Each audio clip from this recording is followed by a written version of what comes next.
I know people are making a big fuss about you playing Black Panther, but this is your first role as a true Black superhero. Right. You're right. You're right. Yeah. He's many places at one time dealing with justice across the country and saving the day. So he's definitely a superhero. Yeah. Were you ever apprehensive about doing this? Because like you've done the biopic thing. So when they slid you the script, what were your initial thoughts? Every biopic that comes to my attorneys, my agents, and managers, it's like they immediately are like, we'll read it, but so it first of all, it's got to get to me, and then second, if it gets to me, like half the time I'm like, nope. So just the fact that it actually, it took me knowing Reggie, it took me wanting to work with Reggie, it took the fact that it was Paula Wagner, longtime successful producer, who was friends with my agent, saying, Chad, you need to read it, And so it's the fact that it was a biopic was a definite no.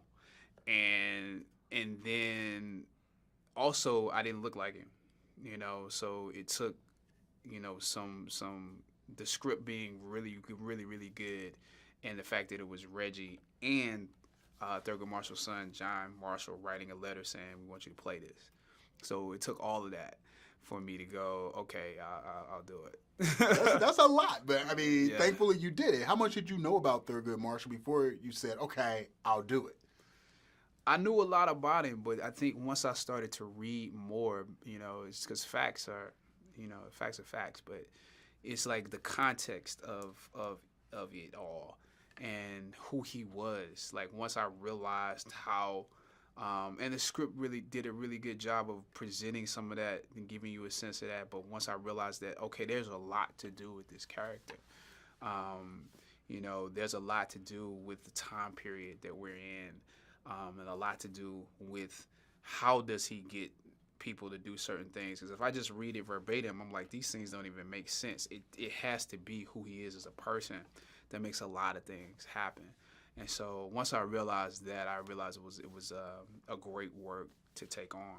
How much interaction did you have with the actual living family members, where you could very little, very little, very little, because once I got their go ahead, and I realized, well, they didn't know this man, they weren't alive when this man was doing this work, and I could pull so much from, I think, the context, and I knew I didn't look like him. And since it would just remind me more and more that I don't look like him, if I talk to the family. And I had to pull, the essence of him out of this history and pour it inside me. That was the more important, I think, work to do in this case.